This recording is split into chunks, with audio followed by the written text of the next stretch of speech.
Hey.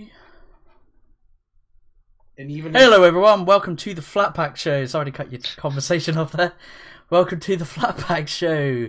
Was it episode 49? Jesus. Unfortunately, Switchpoint can't make it tonight. But I'm of course your host, Flatmeister. We've got Nerd Waffle. Hello. And we've got Crumple Point. I am adverse and difficult this evening. I should have went with that. Why is this bloody thing in the chat? Okay, can we start again? I want to say that. I want to say 9.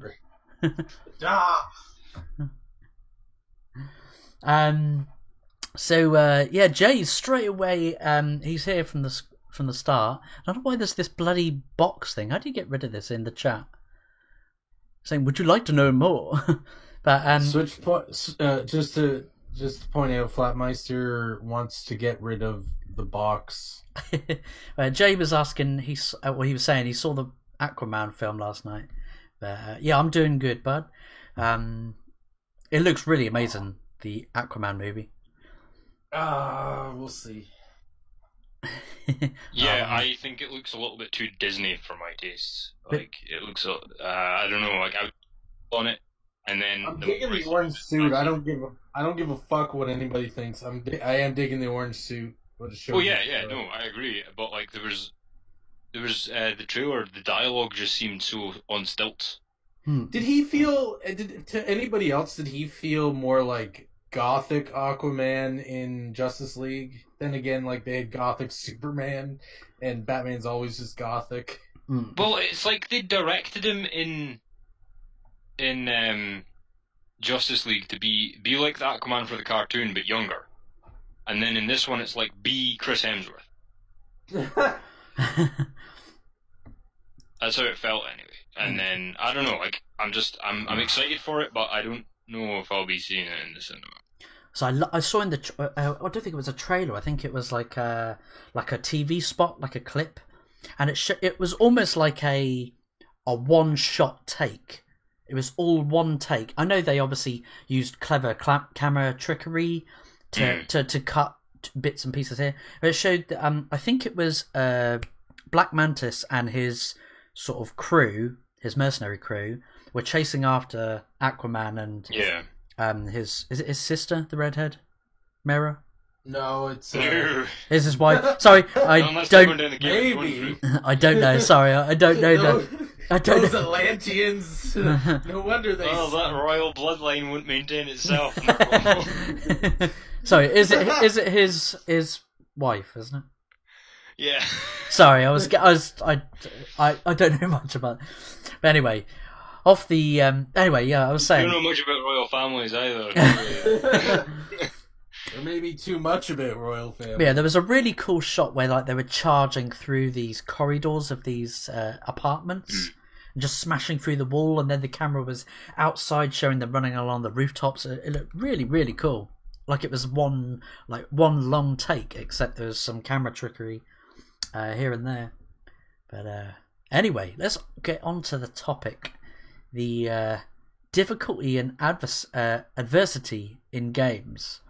Originally, tonight's topic was supposed to be behind the scenes, and we were really struggling with how we were going to approach that subject. But what we've decided to do, I'll probably mention this at the end of the episode as well, is that next week we're going to sort of combine it, like we're going to make it a meta episode in which it's a behind the scenes of the Flatpack Show, also mixing it in with an AMA, so an Ask Me Anything. So here's for the people watching live or later on. Do you want to get to know the Flatpack a lot better? Shoot us up with some questions, and obviously you can turn up live and ask us questions in the chat as well. But I think it's cool. Seems as though we've been doing the show for a year. It's nice to sort of kick back for a change, and yeah. So that's yeah, that. Unless I think of an absolute stinger of a topic, in which case I'm strong arming everybody into. But no, that sounds like a cool idea, because the problem we were having with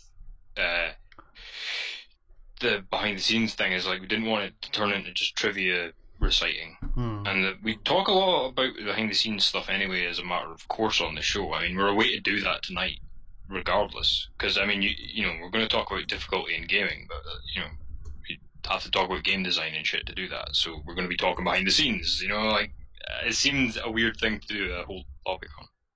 This is maybe a question I should have asked before the show, but are we just sticking to video games, or is this games in general? I'd say games in general by the way you described it earlier today. Yeah, because I wanted your input on like Magic and stuff. It's a shame Switch isn't here, because I was wanting him to give us some insight into... You and him know more about like Pokemon and Yu-Gi-Oh! And Magic and all that sort of side of things, more than I do, so... Yeah, he would have been good to have tonight, but... Damn you, Switch! Maybe we can come back to this sometime again down the... Yeah, that would be cool. I think we should. But yes, basically, I was thinking something along the lines of how to make things difficult without making them annoying. Why should they be difficult? Are games difficult just now? Are they difficult enough? Are they difficult for the right reasons? All that sort of shit. Just anything related to difficulty and adversity. And I thought even like adversity, you could even use that in the storytelling sense as well. So yeah, I don't know. This might be weird for me because I know this is gonna make me look like an idiot, but I mean, if you didn't watch all the other episodes of Flat Pack and realize it by now, maybe you will. What I'm about to say, but I actually don't care for hard games. I know that sounds very game journalist, but I don't know. Maybe I'm more of an RPG player that I like the story, or like Minecraft where I like to build things. But like the last thing I want to do from getting home from a stressful day at work is to be stressed out again, kind of thing. Yeah. But I mean, so that's funny because like I find that the opposite way around. Like one of my biggest pet peeves about the Tomb Raider reboot franchise is that it's too easy and it annoys me and it makes me not want to play it. Like if I feel not challenged by a game, I'm furious. I think there has to be a balance with the game. Like if it's too hard and you can't win, people are going to be discouraged. And if it's too easy and people are just walking through it, and nothing's happening. Now that to be fair though, if it has a really, really good story and it's done properly, it might still be a good game. It really has to be done in a specific way for that to happen, you know? It's not something that can be replicated over. Flat is quite a middle ground between both of us, because Flatmeister plays fucking Cuphead and shit like that, but you also play, you like visual novels, like what I would call visual novels and stuff like that too, you know? Yeah. And so you're quite open to the full spectrum of nastiness in games. Nastiness. from minorly annoying to, you know, traps that chop you in half. Because I was going to bring up Super Meat Boy. Have you any of you played that? Honestly, that makes. That's what the ladies call me. That's what that makes Cuphead look like a walk in the breeze.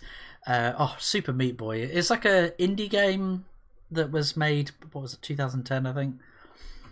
And the traps are so bloody hard to navigate. Honestly, it's so difficult. Traps with super meat, eh? Honestly, I had to rage quit from that game. I couldn't complete it, and I was on there was 5 stages, 5 world hubs, and I got onto the 4th. See, I really liked Cuphead, but I had to return it, just because it was just someday again I would love to get it again, but I had to return it because it was really messing with my anxiety and stuff, and so it was like yeah, you were probably having a mild stroke from all the explosion of colour. This is so fun. This is overload of freaking bright colors and flashing and movements. No, see, I liked that stuff. It was just like, it was honestly like, I'd be like, I'd be playing the game and I'd be like the fifth time retrying the level. And I'd be like, oh yeah, this is fine. My anxiety's not really up there yet. Yeah, and then after the 15th time, I'm like, God, shit, fuck,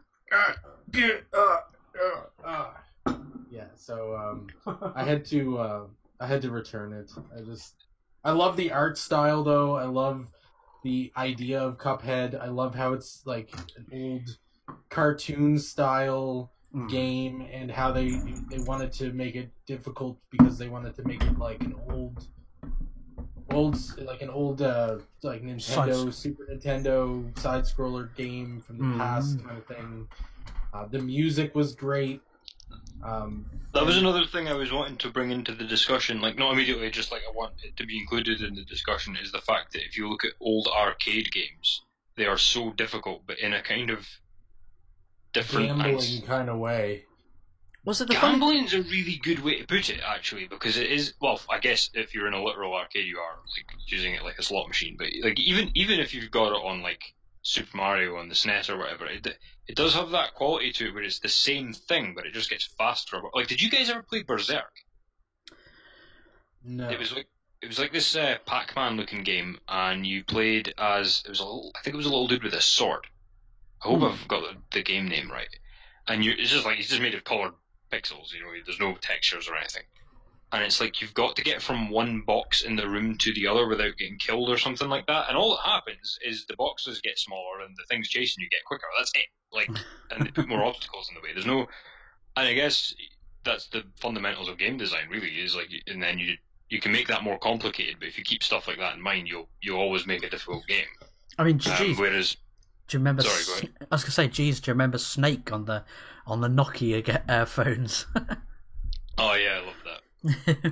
Well, Tetris is a good example as well. Like it just gets quicker, and I think that it deliberately tries to fuck with you by giving you shapes that don't fit. But yeah, I like that it. I like. Oh, sorry, come. I was just going to say, I think it's interesting comparing the two. I like with the difficulty curve, it starts off nice and slow. It gets you used to the pace and the how certain blocks, how you can fit them in, and then it starts to pick up speed. The music starts to get quicker, and it's encouraging your reaction times to get faster. Yeah. But apparently have they done a new Tetris? I forget what it's called, Tetris Effect or something, where it's got all like I think it's like dynamic music. That every time you score a line, like the music, fully immersive storyline, multiple endings. Jay says Snake is a British classic. I think every kid in high school had a Nokia 3310. Oh, have you got Snake? Cool, have a go. I ain't got a Nokia. Yeah, so like you've got all these sorts of old arcade games where it's just like they ramp up the difficulty, but all they do is basically decrease the margin for error. So that's all it is. Whereas like as games became, well, first of all 3D, and then other things started getting added in. They started adding things in like the actual level design itself would be difficult, or you had to be observant, or you had to fully explore the level. I remember in the first Tomb Raider game, the Sanctuary of the Scion, there's actually a whole area you can miss because unless you are right in front of it, this corridor, the way the textures on the wall line up, the corridor is completely obscured by the texture. Yeah. But if you go right up to it and walk past it, you can see that it's a corridor, but that's the only way you can see it, so you have to explore right up to the top of this level just to see that.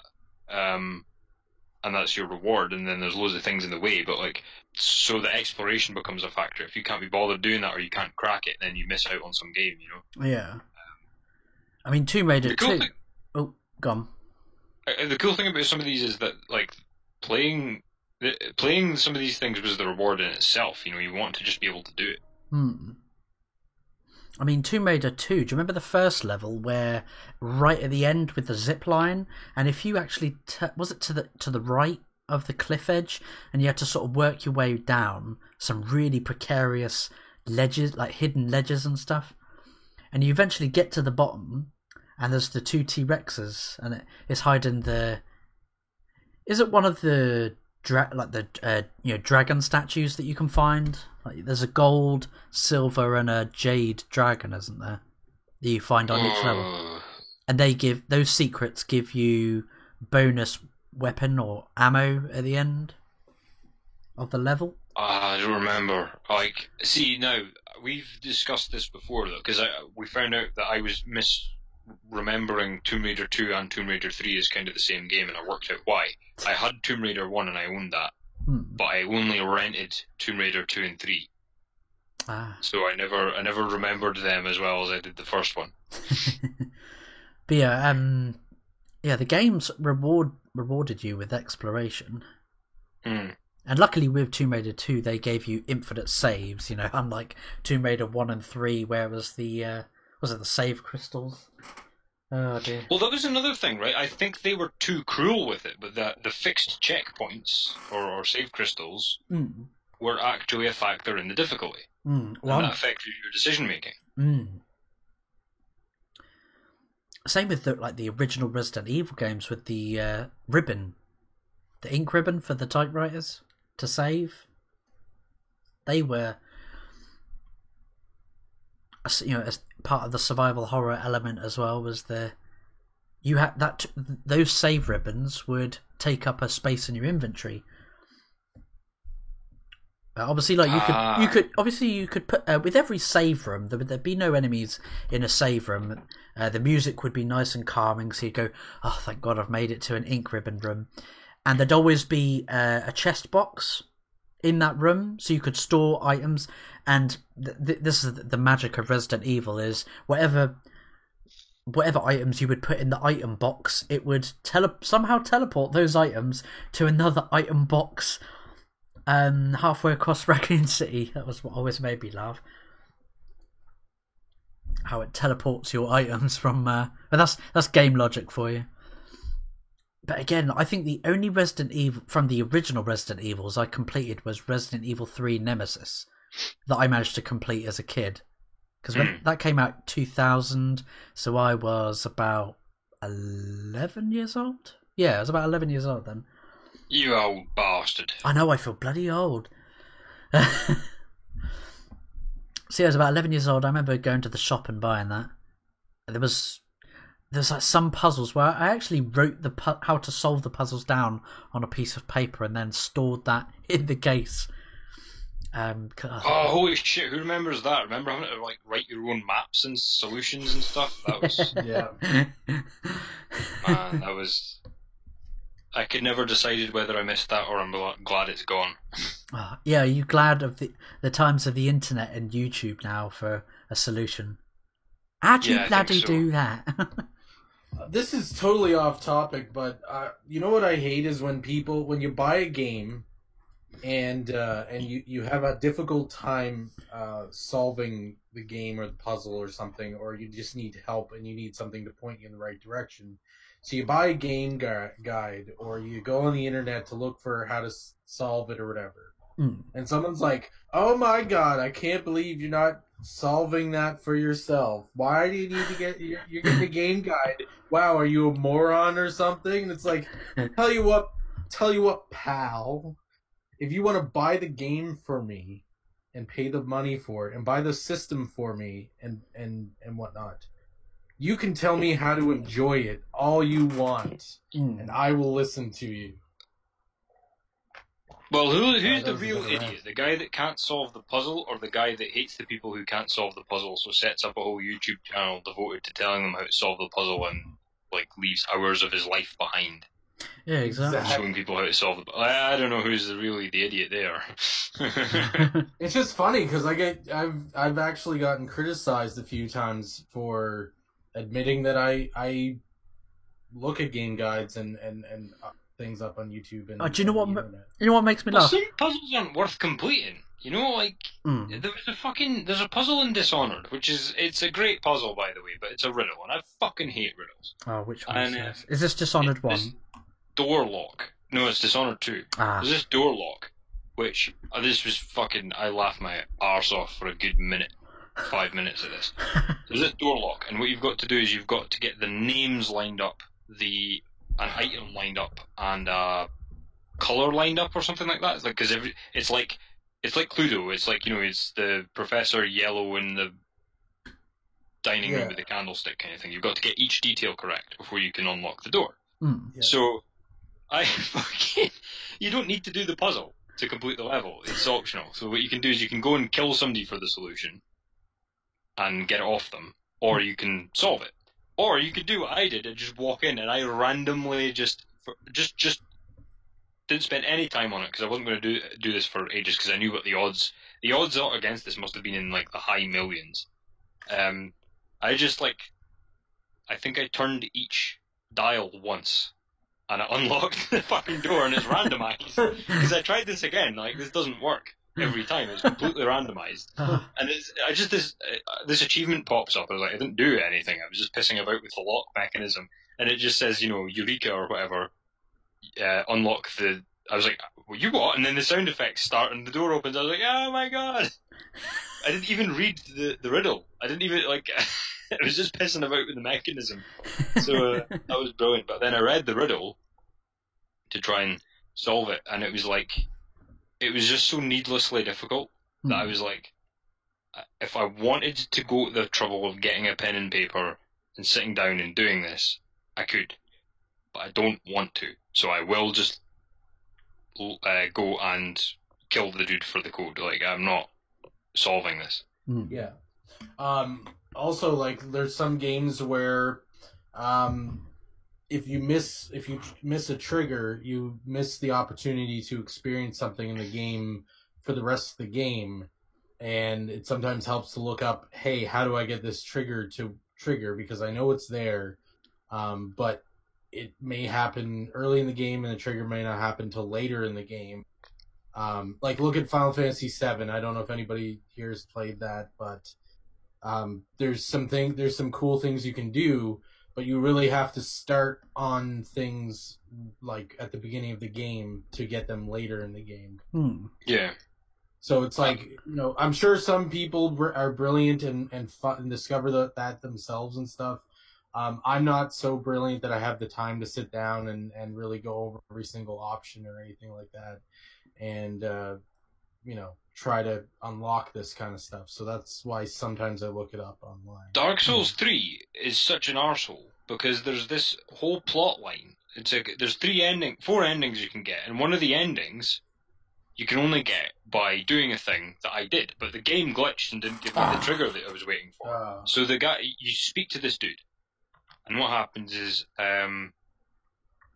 he appears at like the shrine, and if you kill him, which he'll ask you to do, and if you do it for him, it unlocks this thing that then leads you into this potential. Well, you think it's a side quest, but it's actually like part of the main story, and will get you the opportunity for a third option in the ending, or a fourth option. So, knowing that I didn't look this up, but knowing that freeing this guy must have had some reward, I kept checking to see if he'd turned up at the shrine, and he hadn't. And then there's this thing where if you go, unless you go back to this area that you have absolutely no reason to go back to, and talk to him there, he won't appear at the shrine. But the glitch comes in where he actually appeared at the shrine already dead, so I couldn't speak to him. Like, just randomly. I just loaded up the game and he was just randomly lying there dead. I was like, what the fuck? So, that really annoys the tits off me, and that sums up Dark Souls for me, because I feel that the reason that I keep getting pulled through Dark Souls is that it is genuinely difficult enough to keep me interested, but every time I get frustrated at Dark Souls is because of that artificial difficulty of not making the game very well. Because people go on about the difficulty of Dark Souls, and it's not a difficult game. The problem is that the texture data and the collision data don't match. So you'll be standing in a safe area with your shield up, and a spear will randomly come through the wall and kill you. That's not difficulty, that's a borked game. Yeah. And if those things didn't happen, it would be very easy to get through that game and only die like a dozen times. Yeah. Jay is saying Jay's saying Dark Souls is easy. I said, yeah, it is. It's challenging. You just have to remember and learn the enemy's attack patterns, don't you? But he says, nah, just co-op it. But you were saying about YouTube, like YouTubing hints or tips or guides for games. Like the amount of times I like to play co-op Lego games with my wife Gemma. We love playing. Oh man, that's fun. The Lego Harry Potter, Lord of the Rings, the Indiana Jones ones, and the Star Wars ones. And there's been several where like puzzles, like how to find a red. Like say you've brought the red brick that shows you like the indicator for where the mini kits are, like mini kit detector, and you see the little arrow. You're like, yeah, but where is it? Where the fuck is the mini kit? How do I get there? And like the amount of times we've then had to resort to looking at a YouTube guide and thinking, how the fuck were you supposed to figure that out? And this is supposed to be aimed at kids. Like it seems like Traveller's Tales. That's the worst one, where you go and look up the YouTube guide, and after looking at the YouTube guide, you're still like, that makes no fucking sense. Oh, you know what is the biggest piss off ever? And this happens, I find, with World of Warcraft a lot. I'm trying to figure out, what was it the last time? I was trying to... So right now, and I might get to this in a minute because it actually goes with game design and challenge and stuff like that. But like I'm trying to get this achievement so that I can unlock flying in the area I'm in, because people bitched and complained that it was too easy to get flying. So now they have to make this whole big grind fest thing to get flying, just because some people complained. But anyways, trying to get this achievement, so I go to YouTube and I'm like, how to find where do I find this area, because I need to get the exploration achievement in this particular area, and I can't find on the map where I need to discover in order to get this achievement. Because it's an exploration thing, right? So you just walk into the area and it's like, you discovered such and such an area. I go and it's literally somewhat music playing and the person's not even talking, and it shows like, it's like, I don't know, 5 seconds, and it's like literally the achievement popping up, showing that they got the achievement, but not showing how they got there, where it was, or how they got there. Like, that really pisses me off. Like, I'm like, are you just like, oh, I got the achievement? Me, everybody on YouTube wants to see me get the achievement. No, people are here because we want to know where you found it, moron. See, I like guides that like the person is doing a voiceover, they walk you through it, or they do like a geographical reference point. They go, right, so you're looking in this way, and they'll swing the camera all the way around the character, so they show you. It's not even that hard, and wow. You just have to hit the map button, the map comes up, you see where you are on the map. It would display where that person is directly on the map, and then you just have to go over to that spot and find it. Oh. Yeah, but I do appreciate that in YouTube guides where they show you a reference point as to where you are, and then they go, right, so you're walking in this direction, and then take a left or a right. You alright, Crumple? You wrestling with your microphone? Yeah, I'm beating the shit out of it. Crumple Point is fighting with himself. I raised the difficulty on my microphone, you see. That's why I love that meme someone made of Wolfenstein. It was game journalist difficulty, and it was what's his name, BJ Blazkowicz, the character, who's got a dummy in his mouth with like a baby's bonnet on his head. Like, this is game journalist difficulty. Not even that.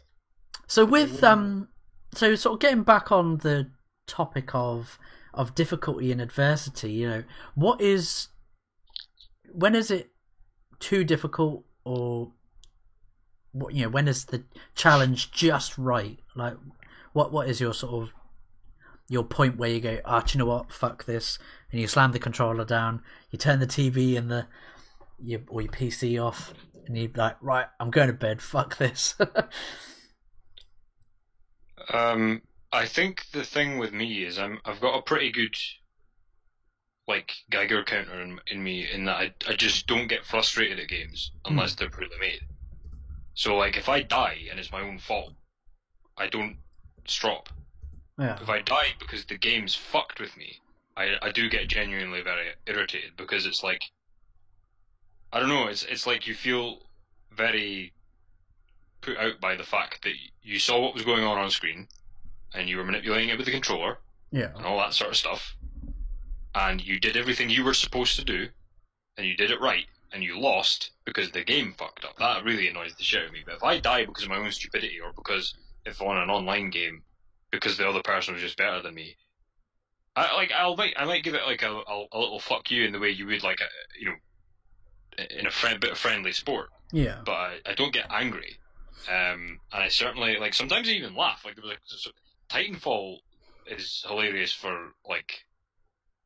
Well, you use the term glory kills from Doom, and it's not quite glory kills, but just these hilarious kills people can get on you. It was like, or you can get on people, and there was a double kill once that I got, like me and the other guy killed each other at the same time. I just fucking wet myself laughing. Like, I think that with a lot of these things is like, if you're gonna get frustrated at the game, you've been playing it for too long. Yeah. Mainly, like, it should be fun. It's supposed to be fun. You see these like rage compilations on YouTube, or like kids or Twitch streamers losing their shit over Fortnite or something. It's like, Jesus Christ. I will say, actually, Crumple brought up a good point. I don't play a lot of Call of Duties, but for a while there, I did get right into Call of Duty Black Ops 1 and Black Ops 2, but mostly Black Ops 1. And there's nothing more of a piss-off than someone who is like he said, the game is supposed to be fun, and yes, the people who I guess get enjoyment out of being trolls and assholes and shit like that, but there's nothing more of a piss off when you can't actually play the game because someone's up in somewhere and just like sniping you out. It's just not fun anymore because there's no challenge to it. There's nothing you can do about it other than quit the game or just keep spawning and keep getting shot. Because they're waiting for you to exactly spawn. Yeah, I hate spawn camping. And that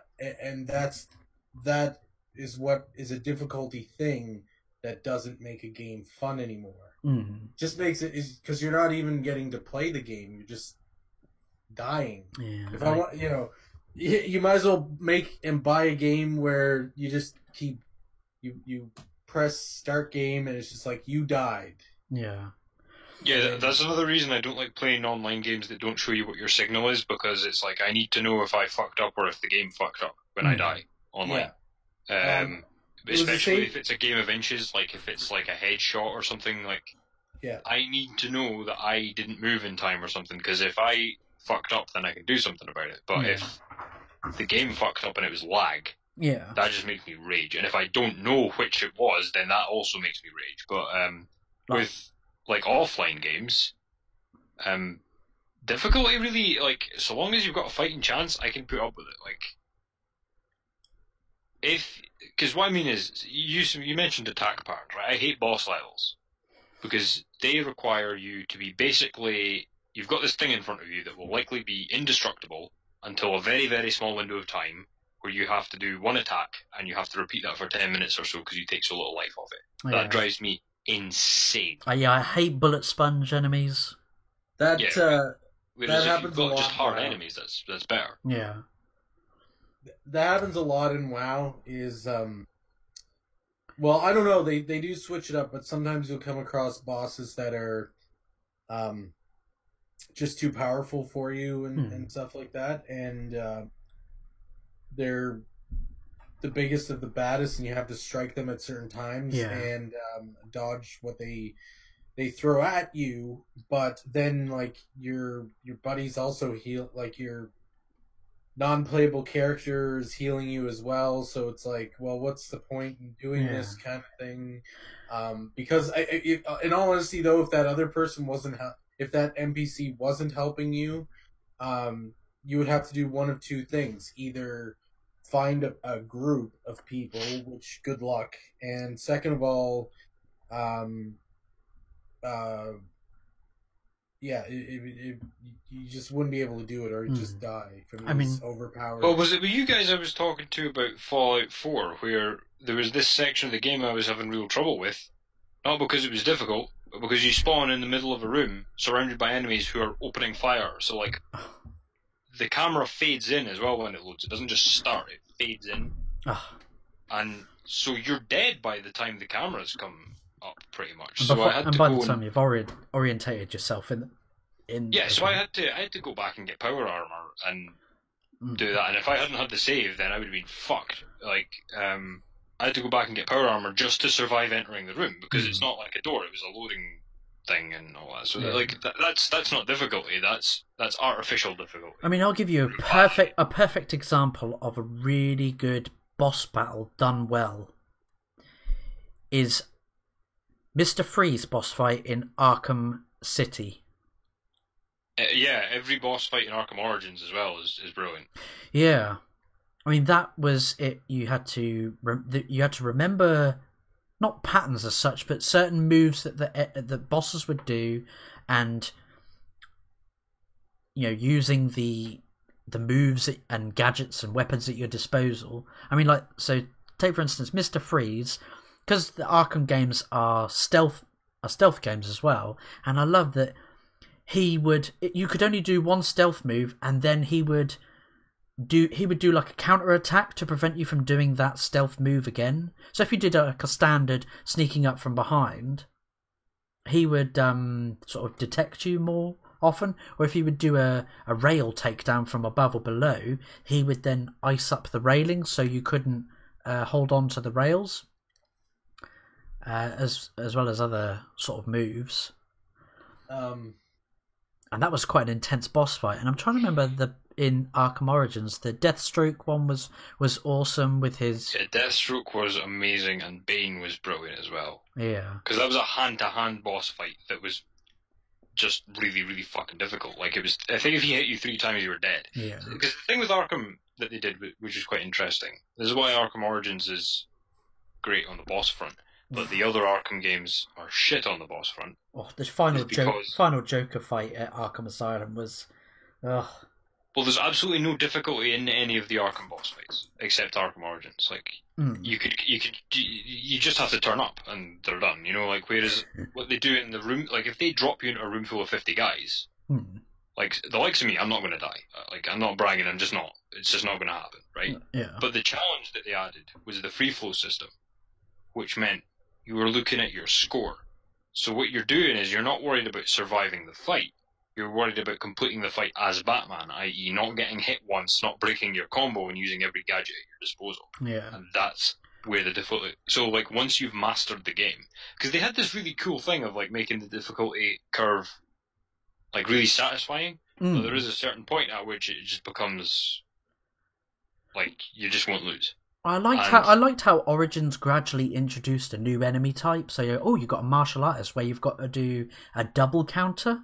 So you've got to watch out for that. Yeah, that was brilliant. So you would counter, and he would counter that first counter, and you've got to watch out for that follow-up kick that he does, and you would then... Yeah, they introduced the 2 giant guys. The 2 types of giant guys. They introduced venom-enhanced enemies. Like, where you had to rip the pipes off their so they're like mini Bane.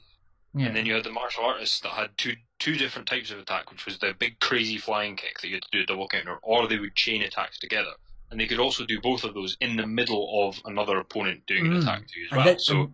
And then you had the shields, where you had to either jump over the top of them and hit them from behind, or you could do that. You would jump up onto their shield and then slam down.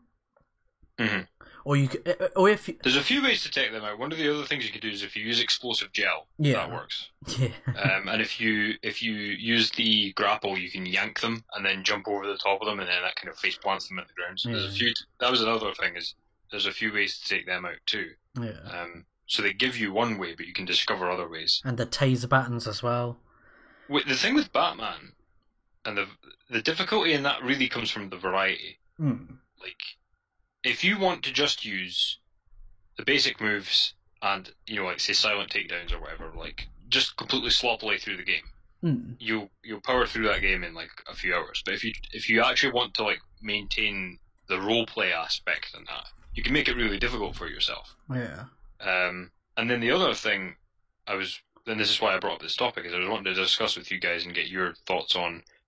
I find that modern games, what they've done sneakily, in order to convince people the game has challenge, they give them an impossibly huge amount of variety. Because I was thinking about, I was playing Splinter Cell, and the old Splinter Cells are genuinely difficult in a rewarding way.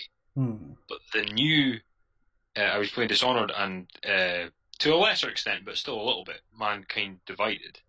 And I was noticing that what they had done is to make me forget that the games aren't hard. They had given me loads of different ways to complete a mission. And I found that with Hitman 2016 as well, because everybody's going on about how cool and difficult it is. And it's like, it's not difficult. They've just given you an overwhelming number of ways to complete the mission. That's not difficulty. Yeah. So I was wondering what you guys thought of that. And Because, what do they call it? The Hitman is sort of social stealth, isn't it? well, they say that. But I think I remember you saying something like, "Oh, you do a certain action, and then that triggers that sort of not storyline, but that's like a chain reaction. Yeah, that chain reaction of you're going about the killing this target in this way, right? Okay, and then it puts all of the patrol patterns and the enemies moving in certain ways." Yeah, because when I was playing Splinter Cell, it was like I'm trying to play through it like without being seen at all, which is achievable but very, very, very difficult. You're going for a purist playthrough, yeah? yeah, and it's difficult, and then you've got to kind of stay your hand, because it's like, it is tempting to just like knock somebody out for the sake of quickness, or because they fucking deserve it because they're being annoying or whatever. But like, or even stab somebody because they've shot at you, and then you like all that sort of stuff. But I was like, just for the mental exercise of it, because I was enjoying the difficulty. I was like, right, okay, if I get shot, I think if you take like 3 bullets, you're dead. If you get seen, if you get seen too many times that they set off alarms, they'll cancel the mission. Yeah. The enemies become harder to kill, because the more alert they get, they start doing things like putting on body armor and helmets, and they getting better guns and stuff like that. And I was thinking, this is so different to modern gaming, in that the modern way of doing this would have been giving me 1,000 ways to complete the level, none of which are actually hard, but it'll keep me replaying the game because I want to try them all. Yeah. Because I've got all this choice, and I feel like I'm an action hero. Whereas the old way of doing it is like, it's just difficult. It's that simple. That's what was it Splinter Cell Chaos Theory, where you are sneaking through like an old Japanese is it like a dojo or something, or some sort of it's a holiday resort, yeah, that's it, holiday resort. And there's those special floorboards that the samurai used to install to detect intruders and assassins. It was like it was a board with like a nail facing downwards, so that when someone would step on that floorboard, it would go like that. And I remember there was loads of these floors in that holiday resort where you had to really sneak slowly, and you could hear the boards going sort of creaking ever so slightly, but if you ran across it, it'd go Yeah, that was such a cool thing about that game. And this is like, because people have no fucking patience now, and I don't mean that in like a grumpy old man way. I just mean it like, because Splinter Cell Conviction, it was cool because the gloves were off and you could be mental and just basically go John Wick on everybody, and that was fun change of pace. And then I was hoping they'd go back to the old way, and they didn't. But anyway, so like what they did like with this was part of the immersion with Splinter Cell as well, because it made you feel like you were actually doing it, because you've got the light and dark shadow system, which is there are gradients to that. So it's like they might not have fully seen you, and they might have just kind of seen a thing. Like, what the fuck is that? But if it's like 3 out of 4 on the scale, then it's like they react quite quickly, but they still don't know what it is. And if it's 4 out of 4, then they've seen you and they just blow your head off. Yeah, was there a sound scale as well? System. Yeah, there's a sound, and they didn't even put in. It was only Chaos Theory that they put a meter on for this. They didn't even have a visual representation for this in the first 2 games. Yeah. But not only did were some surfaces noisier than others, right? But there are some surfaces that you walk on that, like in real life, it's like an all or nothing thing. Because I noticed this, I was trying to go really quiet. It was on the level you're talking about. It was on the gravel, right? Yeah. So you cannot move on that gravel. You have to go as slow as he can go just to make no noise in this gravel. And I'm on the hard difficulty, so if they hear anything, they just turn around. And the other thing that happened was I then moved from that into the wooden floorboards that you're talking about. Yeah. And there was the thing where, because it was wood, it was like you could go reasonably quick on that without making a noise, but as soon as you made any noise, it was maximum volume. So it's like, if you're on, like, say, concrete, the noise level goes up with whatever speed you're moving at, proportionally. But with this wooden floorboards, it's either at 0 or 10. And so you can move really quite quickly at 0, and then as soon as you go a little bit too fast, it goes up to 10, and then you've got those trick floorboards you're talking about. It's like, it's so clever, because it's like you've got to watch what surface you're watching on, and then if you're on a carpet, you can basically run across a carpet. Yeah. And that's really testing a player's observational skills as well, like observing. Most people probably just, running through a game, blah, blah, blah, and not actually observing the world. Like, oh, if I step through that puddle, that's going to make a splash noise, and the enemy's going to hear that. Most players... Yeah. So, but then the other thing is that helps your timing as well, because you're like, right, okay, there's 2 surfaces here, and one of them isn't noisy, and one of them is. When the bad guy is, like, turned away... there's no, like, on his patrol pattern, there might be no way of getting past him at the speed you move at. But if you notice that there's another thing to stand on that allows you to move quicker, you find a way around his patrol pattern that you wouldn't have been able to use normally. It's really cool. And then there's alternate paths, and then you can just knock the fucker out or kill him. And there's still the choice there. Yeah. But if you want to go through that as a complete Puritan, they don't have just like a little convenient path set up that you just bypass everything. Yeah. And that's what I think modern games do far too much of, is like there's like either a win button or just a thing where if you find the secret path, then you can get through 100% stealth. It's just like, no, it should be as difficult. It shouldn't be a choice to be sneaky. There should be like 20 different ways to be sneaky. And all of them be varying difficulty. Like, yeah.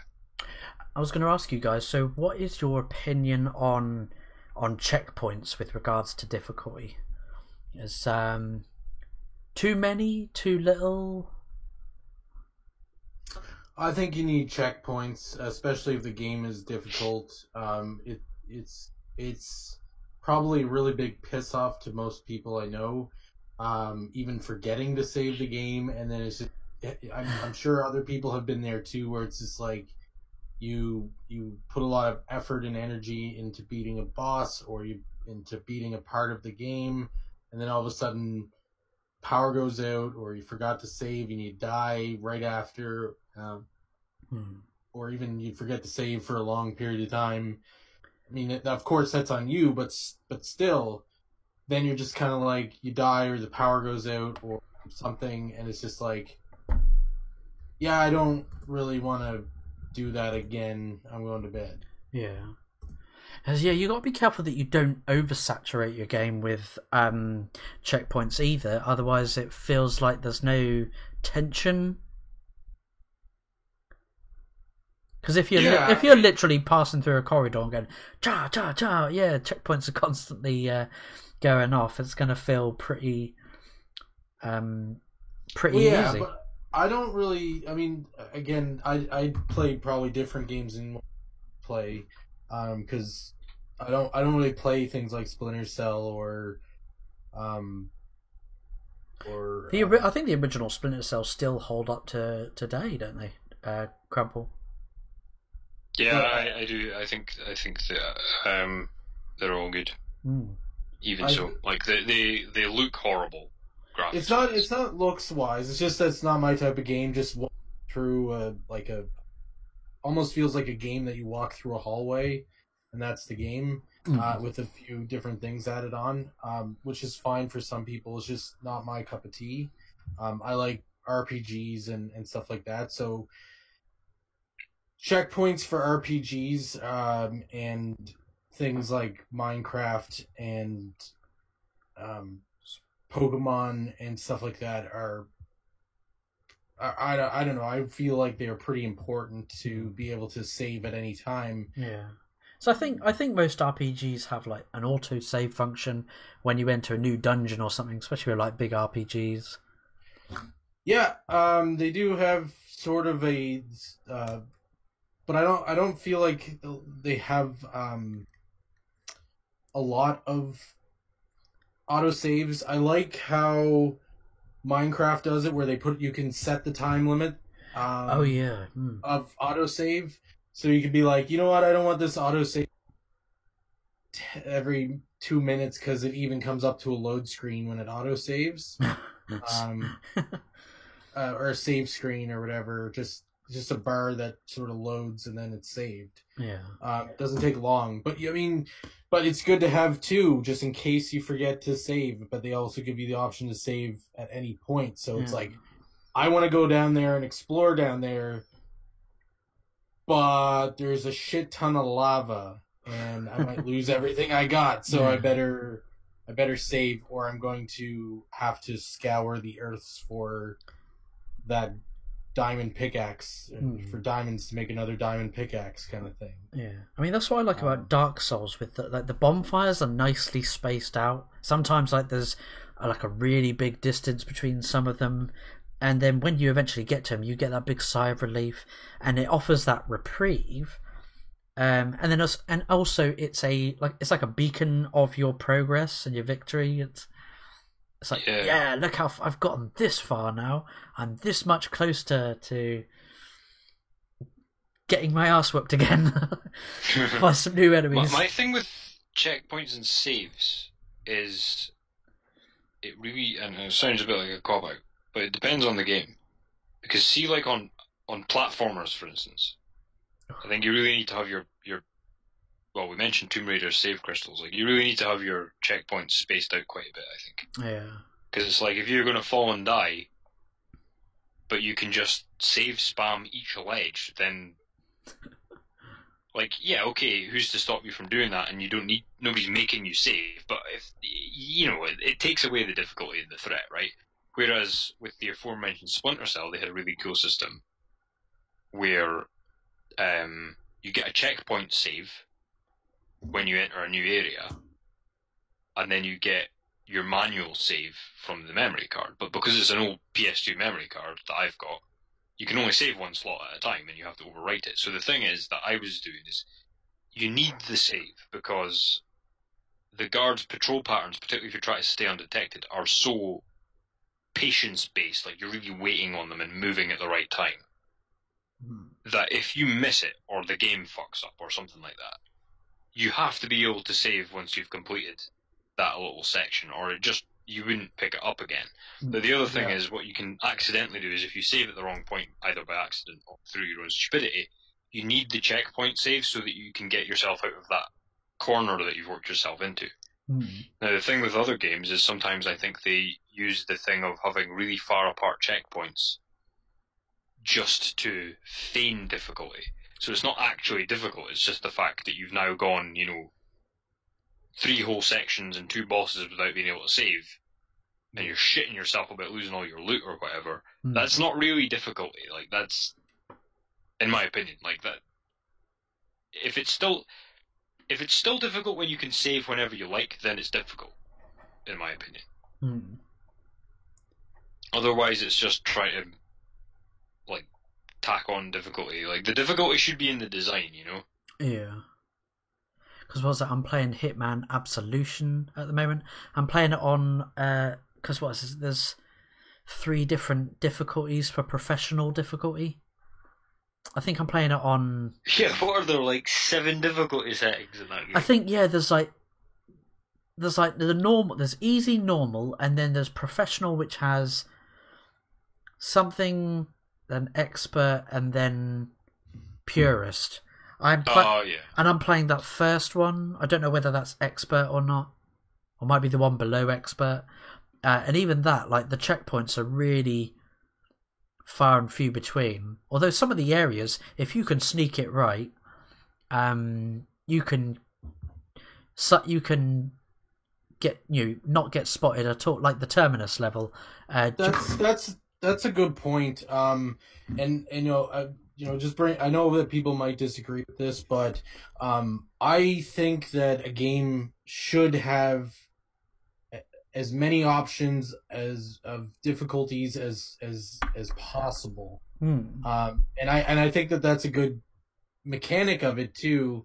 Although I do agree with Crumple Points too, where it can feel like give the illusion that it's hard over being hard, but it could be an extra thing to add into some of the more difficulty hardcore modes and stuff like that. Like look at Diablo and look at or Diablo 3 and look at Minecraft have multiple modes of playing. So, if you want to go in and just enjoy the story or enjoy the building and stuff like that and do your thing, cool. Yeah. But if you're the type of person that maybe wants to sometimes have a difficulty thing and sometimes have more of a challenge and sometimes not have more of a challenge, it certainly helps your game better with giving people more options. I'm with you on that one, actually, because I would much rather have, like, say, 2 ways to complete a level, but 5 different difficulty settings, than 100 ways to complete a level and difficulty settings that don't mean anything. Yeah. Because or the one. Yeah, exactly. Because the thing with, like, even Deus Ex and the Arkham games, they have easy, normal, hard, and then they have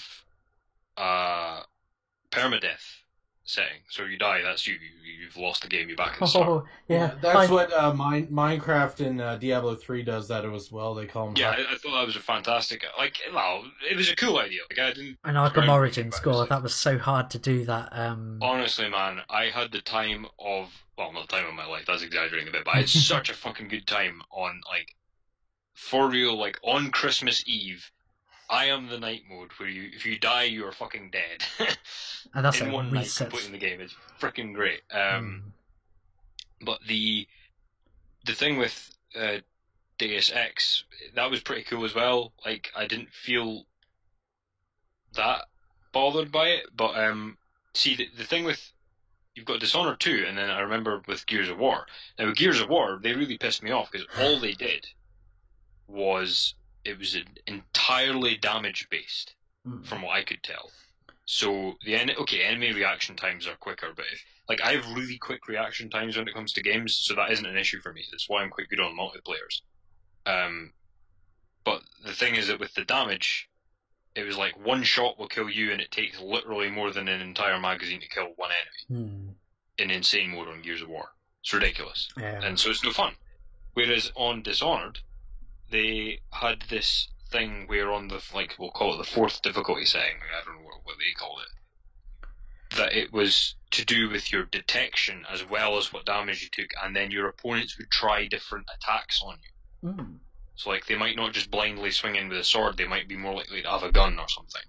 Yeah. And then there was another really cool thing that they did, which I've never really used it all that much, but I might well go back and use this. They have a custom difficulty setting, which lets you go into the difficulty settings of the game and choose what you want to be difficult. So, you can... And it shows you exactly... The cool thing about it is not exactly... the ability to change the difficulty, in my opinion, but it was actually seeing what they count as difficulty. Yeah. So I didn't even change it. I just went through the menu to see what they had, and it's like stuff. You can change the enemy's field of vision, reaction time, how often they look up, what their damage is, what their damage output is, how quick their reaction time is in a fight, how quick their reaction time is once they've seen you, whether you get a heads-up display of them seeing you or not. So they might see you and you don't know, like all that sort of stuff. Cool, that's and I thought that was so cool putting that in, because then you know exactly what you're contending with, and you can max them all out as well if you want. Really cool modifiers. That sound really cool. The one that really blew me away was the fact that you could tell how you could change how often they looked up. Yeah, that's so you cool. can just spam the drop attack thing. Because I think I mentioned this before, the new Shadow of the Tomb Raider, apparently, I've not played it, but the Shadow of the Tomb Raider, you've got 3 different difficulty settings. You've got combat difficulty, so obviously affects damage output and input, damage to you. Then you've got exploration difficulty, which it removes the white paint or that sort of whiteness on the edge of ledges. So you have to rely more on your gut instinct of, is this a ledge that I can grab? Alright.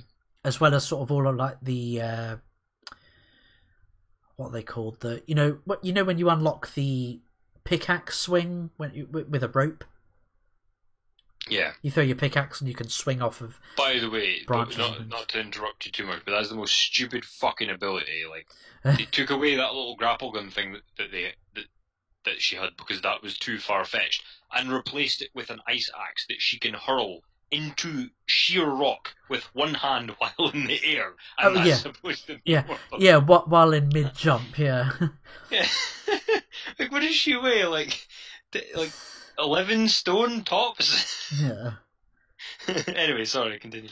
And then I think there was also a puzzle difficulty as well, so obviously affects the colour of pressure plates, making them not as visible to the player's eye, and as well as I don't know, blocks that you can pull and slide onto pressure plates, or but things like that with regards to traps and puzzles. So it's cool that you can. It's not just a difficulty with regards to combat, but it just seems weird that they introduced that in the last of that trilogy and not. Yeah, and it might still not be any good as well. Yeah. Well, I heard the story doesn't really round off the trilogy very well. Like the ending, it pretty much repeats the same beats from the 2013 and Rise. Like, oh, I've got PTSD from killing all these people. It's like, oh, come on. You've done it all throughout the 2013 reboot. You did it all through Rise of the Tomb Raider with no trouble. Why is she having some, I can't believe I'm killing people? It's probably a lame attempt at appeasing the fan base who are sick of these shooting corridors. Yeah. And they're trying to be like, oh, look, we've worked it into the story so that it seems more contextual. It's like, yeah, but it still sucks. I like the idea of them changing the difficulty like that, but I don't think any of those things really constitute difficulty. That's bad level design. Mm. It's like you can choose how bad our level design will be. Yeah. Like that's what really did irritate me about the reboot trilogy, is the white paint on ledges. It made climbing too easy. Yeah. It needed to go back to sort of the old original Tomb Raiders, where you had to back yourself up ready for a running jump, and then you had to manipulate the camera, and you, even though you're sitting on the sofa, did you ever bob your head or move your head around to get a different look at the TV screen? Did you ever used to do that? My main thing was actually tensing up my entire body when she jumped. Did you used to hold your breath when she'd go underwater as well? Not because I was in it, but because I wanted to see if it was humanly possible, and I could never do it. What was it, minute and a half, 2 minutes she can hold her breath? It wasn't anything unrealistic, but I was 12, so... Smaller lung capacity. Yeah. 12 and 30 Cuban cigars a day. But that doing those running jumps and then having to grab were really tense. I mean, me and my wife occasionally go into the bedroom where we've got the PS2 plugged in, and we occasionally put Tomb Raider 3 in, and I've noticed some of the jumps. There's a little jump feature that the developers don't outright tell you to do. There's a way you can shorten your jump without accidentally overshooting a ledge, because the amount of times tap it instead of hold it or something. Well, if you tap it and then press and hold the grab button beforehand, so she's jumping through the air while also holding her hands out. That shortens that jump. Whereas when she does. That was another cool thing in the first game is you could, and let me remember this right. It's like you could stick the landing or you could keep running. And that then affected your next jump, and it also meant. Did you not have to press the action button to stick the landing so that she wouldn't stumble forward or something like that? That's it. It was if you slid down a ramp, wasn't it? And if you let her slide, because that's it. I remember there's a bit in Tomb Raider 3. Do you remember the? What's the final level in India? It's the Temple of Kali or something. Do you remember that? I think it's Kali. It's that weird, it's like a maze basically of green corridor. And there's I think if you turn right at the beginning, you sort of crawl under, and then there's this ramp. You go down, and there's these boulders that come up behind you. And if you slide all the way down the ramp, and then she'll literally stumble at the bottom once she lands, and that's how it gets you killed. You get squished by the boulder because she's done that stumble animation, and then you continue. Then you start to run forwards. But if you jumped before she would hit the ground. When you're sliding down a short ramp, if you jump and then land, she would continue running. So I think that's what you mean. The thing that they do is they try and make the animations now more immersive, and what they do is they actually make it less immersive, because I know that it's less cinematic, but knowing that she has these specific moves that last this long with these effects and you can chain them together is better than having a super cinematic looking thing. So for example, I know that if I was to slide down a ledge and then press jump, and then immediately upon landing press roll, and then do a backflip, for instance, I could chain those techniques together to achieve a completely predictable result. And it probably wouldn't look very cinematic, and so they take out all that and just put in a cutscene, because it looks better, and that really hacks me off, the fact they do that now. But I remember there's loads of stuff like that. There's stuff you remember you're bound to have done this as well. You're going to do a run and a jump, right? And you've calculated it perfectly. You fucked up a dozen times, and you forget to pull the grab button, and you just fucking hit your face off the ledge and fall into the water. Oh yeah, where she bounces, And then there's other things where it's just you'll grab the ledge and then you can drop and grab another ledge. Instead of climbing up, there might be a hidden ledge under it, so you can release the ledge and grab onto the next one. Yeah. There was loads of stuff like that. But again, there was the game didn't really, and that's what I enjoyed about the original Tomb Raiders, that the game didn't tell you that at all. No, I mean sometimes they took the piss with that, but generally speaking, it was pretty awesome. Yeah. Any other gaming memories from you, Nerd Waffle? Gaming memories. Yeah. Did you not play the Sega a lot? I did play a lot of. Well, I didn't play a lot of Sega because I didn't own one. I thought it was the Sega you had. Oh no, right. No, I went to my cousin. That's a gaming memory. I used to go to my my cousin's house, and he used to have a Sega. So I used to play Sonic the Hedgehog there, and I used to play what other? Oh, he had X-Men 2: The Clone Wars or something like that, which is a really silly title because I don't remember there being much about clones in it, but maybe I could be wrong. But because when I was playing it, I was only young and I didn't even know the name of the game. It wasn't until many years later that I found out what it was called. But I just called it the X-Men game. I was going to say, could you actually talk us through the difficulty of like Magic the Gathering and things like that. Yes. Like, 'Cause because that's quite an interesting combination of Yeah, because I was the watching. player opposite you, the game mechanics itself, and the stuff you come into the game with. Because I was watching one of your streams on YouTube. How and I was dare like, you? And I was like, what in the hell? I am not following this at all. Yeah. So there's the thing about Magic is it's kind of a big beast in the sense that things are true and yet not so true, and at the same time true. So originally the game was it was created by Richard, but actually this is a bit of behind the scenes trivia and game difficulty design fact. Richard Garfield designed Magic not as his original idea of what to design, but because someone said, hey, we don't like this idea, but can you design this, but like an easy portable thing you can take around? So he said, okay, I'll do that. And you're watching lectures from him and stuff, and he said that in game design, a really good thing to do is have luck versus skill, in the sense that luck is going to keep the new players there and skill is going to keep the old players there. So if the game's too lucky, people aren't going to invest time into it because it's all pure luck. Unless it's a gambling thing, then people invest a lot of time and money into it. But that's for other reasons.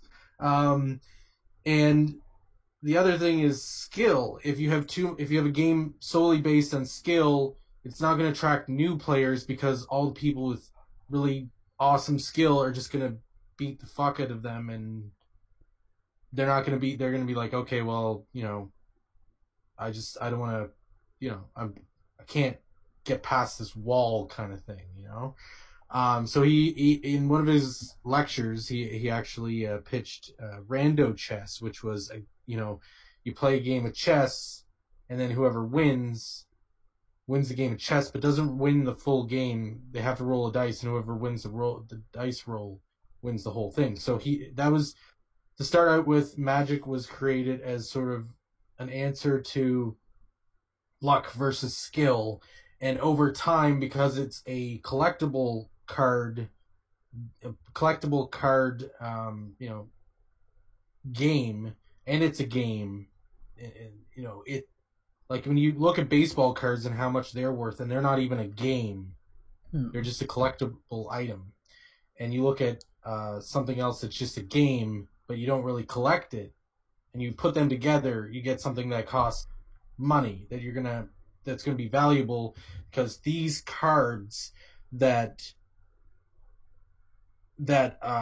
do super awesome things, people are going to want them, and there's only so much, so supply and demand. So it over time gained its own marketplace, kind of. So card play prices go up and down all the time. So sorry to get into that. That's just some background on. Yeah, no, that's what I was wanting to know. So the difficulty in it comes from the actual skill part of the game. How to use certain cards well together, and certain cards do better things, of course. And you're always looking out for, when you're building a deck, you're always looking out for cards that are going to do more than one thing. So the more they do, the better card they are. For the less cost, because they have a mana cost to be able to play them. You also want to look at there's 5 different colors. You also want to look at that, because that can actually affect your play style as well. Because, like, let's look at blue. I'm a blue player. That makes me an asshole. Blue is known as the asshole color because it's better known as the no color, in the sense that that's not a color, but in the sense that you're basically saying no to people a lot. So there's a lot of counter spells and stuff like that, and there's a lot of things that run on sort of what's called instant speed, which is something that you can do on the other player's turn. So as a blue player, your whole strategy is a different strategy than someone who's a green player, or a black player, or a red player, or a white player. Because trust me, that sounds better than an island player, a swamp player, a plains player, a forest player, and a mountain. Yeah, you get the point. And because there's a different strategy, like red they each represent a different emotion or a different value or property or something. I don't know if I would say emotion, but like either an emotion or a value or a stylistic way of playing. Now, sometimes you can combine colors and stuff like that, and that goes a whole lot deeper than I'm not going to get into that. But for example, like red is emotion and passion, so it's a lot of burning the other player. It's a lot of quick, rash things, and it's really a glass cannon because you're really just bombarding damage onto the other player. Whereas blue is more of a I mean, they say intellect, but I don't really like saying that because it's not that you're not smart if you're playing another color. But it is sort of that's what they say is blue's about intellect, and it's about I like to use the Johnny Cash. You got to know when to hold them, know when to fold them, kind of thing. Is because you can do stuff on other people's turns, and you can deny people things. Your strategy changes to more reserved than red. Red's about bashing the other one in the face. Blue is about reserving and waiting to see what the other people do before you make your moves, and to sort of set the game up how you want it to be set up, by denying other people their white privilege. By setting the game up by controlling the game, kind of thing. And black does a lot of controlling as well, and blue and black together is very much a control deck. Not saying you can't make any other kind of decks that are based around black and blue. So the challenge in Magic is knowing all of that deck construction and knowing all of that when you're playing. So there's two different aspects of it, really, when it comes to game difficulties. Like, one difficult part is making the deck, and the other part of the game is playing the deck. Some people are good at both. Some people like to just build decks and are good at it. Some people just take other decks and play the deck someone else designed. Now, then you have another difficulty level. So there's all the, it's actually layers of difficulty, if you want to. Then you have what's called format, which is how are you playing with the Magic cards? Because when someone looks at Pokemon, they're like, okay, you're playing Pokemon cards. You're not saying, okay, what kind of format of Pokemon cards do you want to play? Do you want to play Commander? Do you want to play Standard? Do you want to play Modern? Do you want to play Frontier? Do you want to play Two-Headed Giant? Do you want to? Those are all formats in Magic, and they all have restrictions to them. So, and they're mostly card and deck building restrictions. The cards still play the same. The game still, for the most part, plays the same. But you add in different challenges. Like Commander is 99 cards plus a legendary creature that would be your general of your army, kind of. And you can only have one copy of each card in your deck. Now the regular way to play Magic is usually 60 card deck, and those have multiple formats like Standard, Frontier, Modern, something Legacy, and Vintage, I think. And those essentially are sort of restrictions on sets that you can use, because every 3 months a new Magic set comes out. So Standard is anything new, anything within the last 2 years that was made you can play those cards within those sets. So that adds some challenge of, oh, well, this card I really liked in this set back in 2010. Well, I can't use it but it'd be perfect for my deck. I just can't use it because that's a restriction. Now, the problem you run into Standard that really upsets me, but you're not really going to get past it, is something called net decking. Now, remember when I said some people are good at making decks and some people are good at playing decks? Mm-hmm. Net decking is hang on, wait. Is this when you see these things on Twitter that I do not remotely fucking understand? Everyone's like, oh, how did this guy do that? And it's like, so somebody has this deck of seemingly innocuous cards, but they put like one power card down and they all stack up on each other to like make the play unstoppable, basically. Kind of. You can do that, but what net decking is actually you go online. So I'm going to contradict myself a bit and say that when I said I look up guides online, the only thing is with Standard format, because you're limited to only X amount of like sets, which each set does have a lot of cards in it, but you really only have this limited pool of cards to choose from. Because you're only playing with cards that for the last 2 years kind of thing. The problem is that someone creates like this top tier 1 deck, which tier 1 means like is pro tour level deck. Like the pros use these cards in their deck kind of thing. And this deck is winning all of the time because of the combination of cards it has in it. So what people will do is in Standard, I find it happens the most. But what people will do, it happens in Commander too, but less.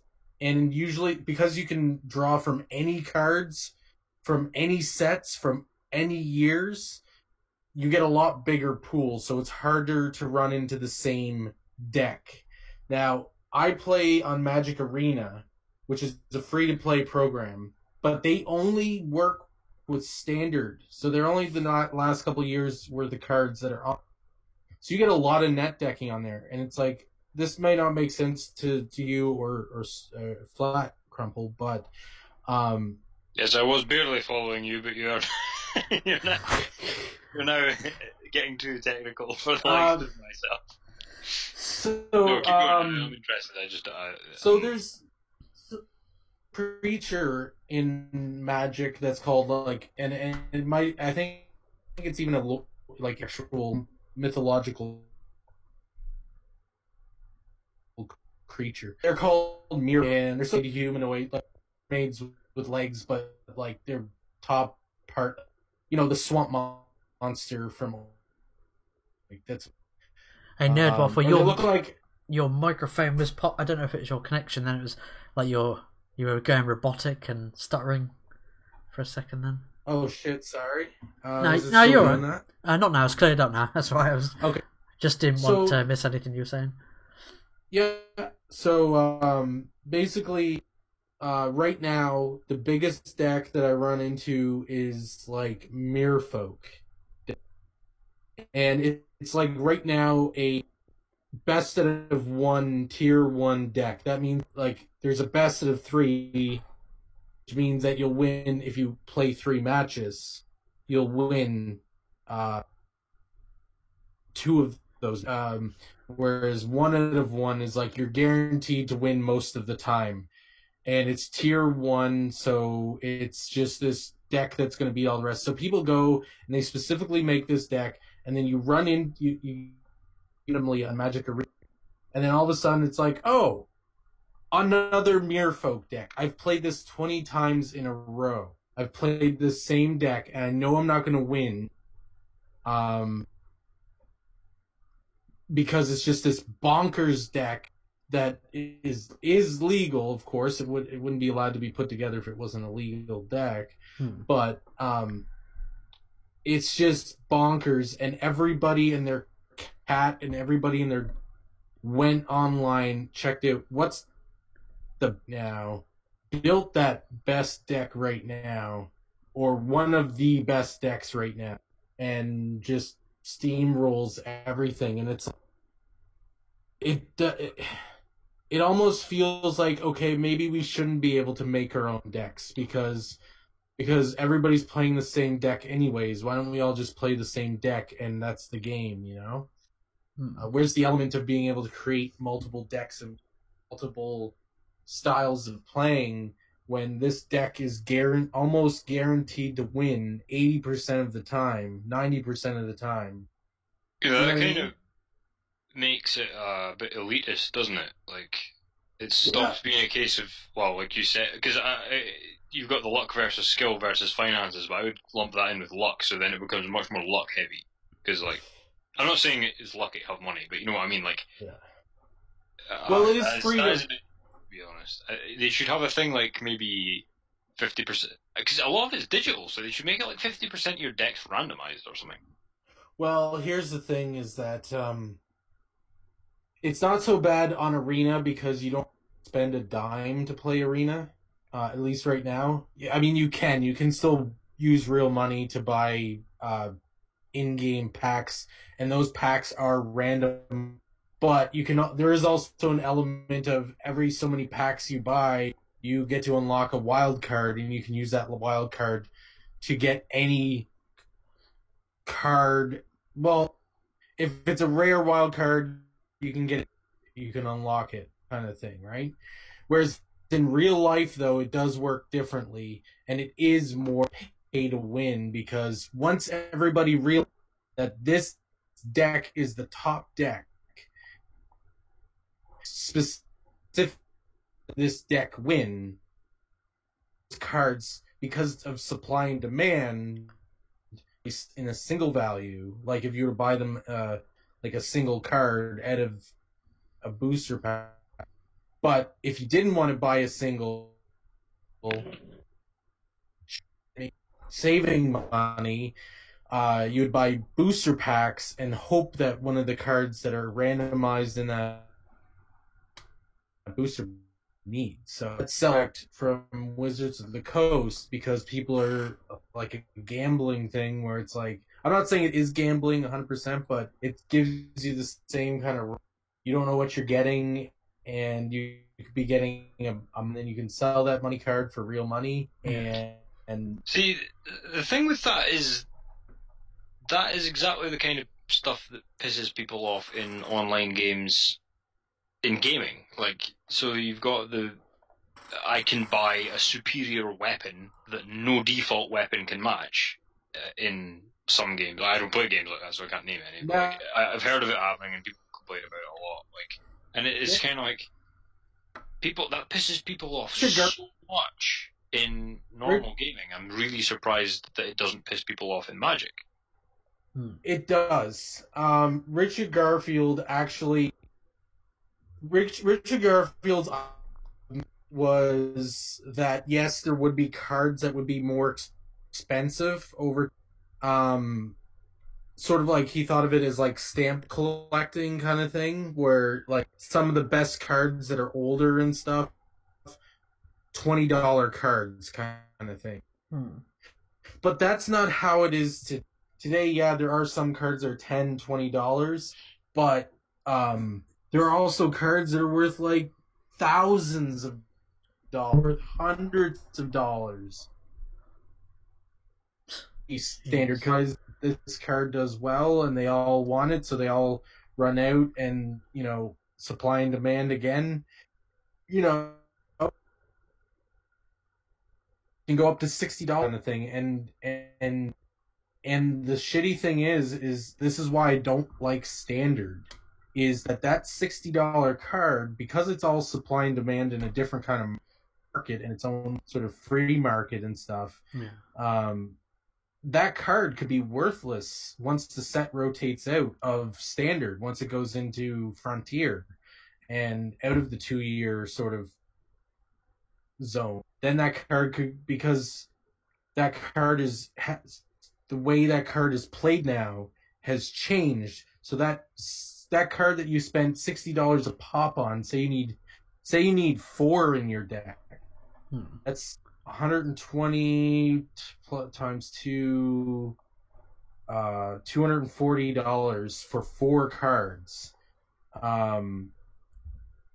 That's how Standard really works. Now, Commander, you might need a few cards that are $60 here and $60 there and $20 here, and maybe you're like, okay, well, I really like this card and it's powerful and it's a $100 card.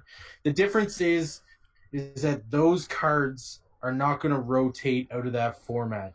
Unless it breaks the game, that card is always going to be able to be used in Commander.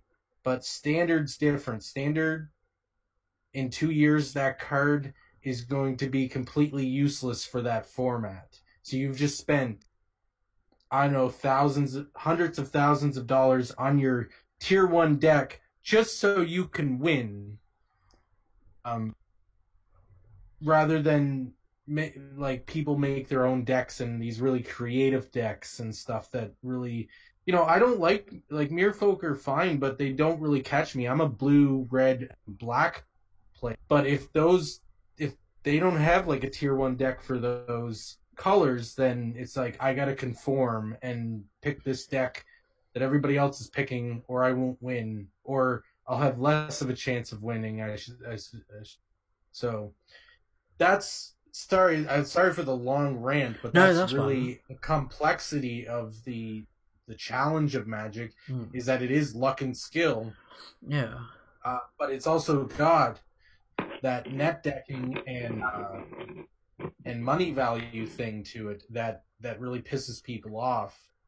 Yeah, there's a fine balance. Like, I have absolutely no problem with somebody, all things being equal. No, not even that, but all things being equal, it's just you're a bigger fan than I am, so you're going to pay more money than I. You give us both 10 quid to go and have fun with. You're a bigger fan, so you'll spend 5 of that on Magic stuff. I'll spend 1 of it. You should have the right to do that because you're such a big fan. That, you're demonstrating, so you should be rewarded within the game for that, in my opinion. That's fine. It's like buying, I don't know. It's like me and Flat discussed this in regards to pre-orders. It's you want to demonstrate your fandom, don't you? So you should get some kind of reward for doing so. Otherwise, what's the point? But there is a fine line, or, well, not so fine line, is there? It's quite a blurred line, actually, because it's you're kind of you're paying to win at this stage. Yeah. So that's an interesting thing. But I do find it that'll probably work itself out, but I'm really quite impressed by the way they balance that whole thing of chance versus skill versus the player opposite you versus the cards you're dealt. It's quite interesting. So see, they also have to worry about different formats when they create a set too. This card might not be good in Standard, but it's going to be a great card for Commander or Draft or Sealed. That is actually, though, a way to escape some of that pay to win thing. Is they have something certain things where it's more luck. I wouldn't say it's more luck and skill over paying to win, because there is a format called there's one called Drafting. More specifically, there's one called Sealed, where you pay X amount of money that pays for 6 booster packs, and from those booster packs, you have to build a deck from random cards and then play that deck and beat everybody. And then you get to keep the cards. So there's there an are ways interesting around thing. it. They should have a thing where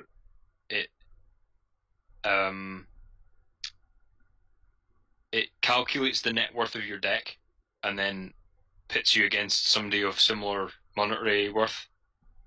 That's honestly a good idea too. I would say that would be better. That way, you might have a deck that's worth more money just because there's a lot of cards in it, but that seems like a fair balance. That's the only way I could see you squaring that circle. But we should probably look around, I'd say that, by the way, because I don't want to keep you. Yeah, because I That remember would- you said you. Yeah. Yeah, but what Crumple Point said would actually be good for Magic Arena because again, you don't pay for it. It's all free to play if you want it to be. Hmm. The problem is that you keep coming up against the same goddamn deck almost every time, and it's annoying as piss. Because it's like, yeah, I'm not going to win against this. It's just someone copying, like everybody flocked to copy this one deck that's winning all the time, just so they can win all of the time without any sort of thought of their own. Mm. Just I'm winning. Look at, without any sort of challenge to it. It's just like I can go look at someone else's deck and copy it, and then just beat everybody. Mm. Anyway, sorry, I just wanted to get that. That's cool, man. Yeah, I think I played a bit of Magic the Gathering 2013 Duel of the Planewalker. Yeah, think it was free it's on- kind of similar but better. It was free on Games for Gold a while back on the Xbox 360. It was, Anyway. yeah, I think it was 2013 one, yeah. Yeah. I'll have to perhaps try that out again.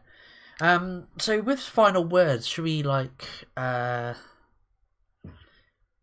what would like developers example or ways that we'd like them to create challenge or difficulty without it feeling cheap? Well, that's a good one. I think it just comes down to if we're looking for like a universal without going through each game type and inventing for them their own formula. I think it's just like, what is the player's objective, and what can you do to make that objective more challenging to the player Or the based obstacle. on stuff you've already given them. Yeah. And that's how I would believe it. So, like, you've already given them these gadgets with those and skill sets and stuff. With that in mind, what do you want them to do, and what can you put in the middle to make that happen? Is it something to reduce visibility? Is it something to make the gadgets more scarce? Is it something to do with timing? Because maybe the gadgets are like so powerful, maybe it's a timing issue. Like, think about the tools you've given them and the objective, and how to make that narrower and narrower to complete. Because this is the thing that stops you verging into the territory that I said about Dark Souls, where you've just got bad game design that has made areas really difficult artificially, because like not finishing a wall is not part of the formula I just mentioned. And so I think if you stick to that within reason and with good game designers, you can't go wrong. Yeah, I sort of embellish on that with creating a challenging obstacle that's in the way of you getting to your objective. And like with boss fights, do something more original, like like the example I gave earlier with Arkham City, the fight against Mr. Freeze. That was a really inventive boss fight where it wasn't just a wail on the enemy, dodge the attack, keep wailing on him, chipping the health down. Oh, the boss is in its third phase. It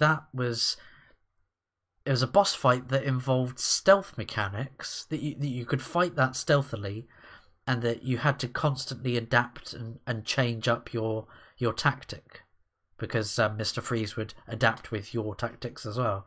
So yeah, more things like that would be cool. And what about you, Nerd Waffle? That's a hard and good one because I don't know. I would honestly go with what Richard Garfield said about luck versus skill. Now, luck versus skill would be important for companies to take into consideration. Put in some luck elements to it to begin with, just to get new players in, because nobody wants to have to be amazing from point A.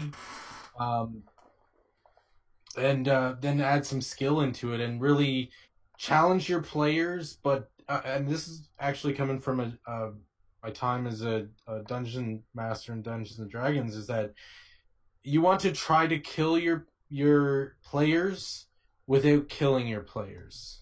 I know that sounds silly, but it's really true. Like, no one's gonna have a fun time if they're always dying, but you do want to challenge them enough where it gives the illusion that they will die, but you know, again, it's about making it's about bringing your players to the point of death to give them the challenge, but not actually going over that hurdle. Because if you go over that hurdle and you go over too much, then it's going to feel like it's an impossible feat or hard, you know, too difficult to accomplish, a waste of time or something like that. So really just do what a GM does and try to kill your players without actually killing your players. Yeah. All right, and what about your thoughts, Switchpoint? I don't know. So with that, thank you to everyone that's tuned in, or if you're watching this later on. I really appreciate all your constant support of the Flat Pack Show. I've just realised that our next week will be the 19th, and then the Wednesday after that is Boxing Day, and obviously we're all probably going to be most likely busy with our families, so I'm trying to think of we'll have to organise that behind the scenes of when we'll actually do that episode. I'll be watching Rocky on Boxing Day with my family. I'm not sure what you guys are up. I mean, it is called Boxing Day because, you know, you're supposed to watch people box, right? I'm not sure about what you guys are up to, like New Year or the 29th, like the Friday or the Saturday. We'll get to it when it comes, but with next week's episode, which is on the 19th, next Wednesday, that is behind the scenes, a bit of like I said at the beginning of the episode, it's a meta episode where it's going to be a sort of behind the scenes of the Flat Pack Show / an AMA topic. So ask me anything. So you get to know all of the guys here, including me, Switchpoint, Nerdwaffle, and Crumplepoint. Obviously, probably won't be able to answer certain questions that possibly, you know, slightly dox ourselves. So just bear in mind that there obviously will be certain questions that we won't be able to answer. But well, we'll need to make sure it might not be able to be the next one, the very next one, because if everybody's going to be busy, I don't know when we're going to get questions and all that. So we might need to leave it longer. I'm not sure. Yeah. But we'll do that at some point. Like we'll keep everyone in the loop about what's going on next week. Yeah. So because if we go, hey, everybody, ask me anything, and it's also 30 then. What 3? Plus, we want to make it a night that make it a night to remember. Because I mean, what if you want to ask, you know, Crumplepoint certain questions, but he's not there, kind of thing? It's going to be, you know, it's got to be a night where all going to be present, and you know, we have lives. We all love doing the show, and we try to be present, but sometimes things come up, so we want to make it a really good, solid night for that. Speaking of which, I can't believe Christmas is 2 weeks away. Holy shit! Yep. So with that, I've been Flatmeister. It's been Nerdwaffle. Shitty-o. About that time, eh? Remember to hug the person next to you, and keep it toasty. And it's been Crumplepoint. Keep it difficult. Keep it difficult. Keep it Dark Souls, everyone. Keep it Scottish. Same thing. So we'll catch you next time on the Flat Pack. Don't forget to check out the Flat Pack playlist. We've got all our other previous episodes. By all means, check them out. Do all that like and share and subscribe stuff to all of the guys' channels.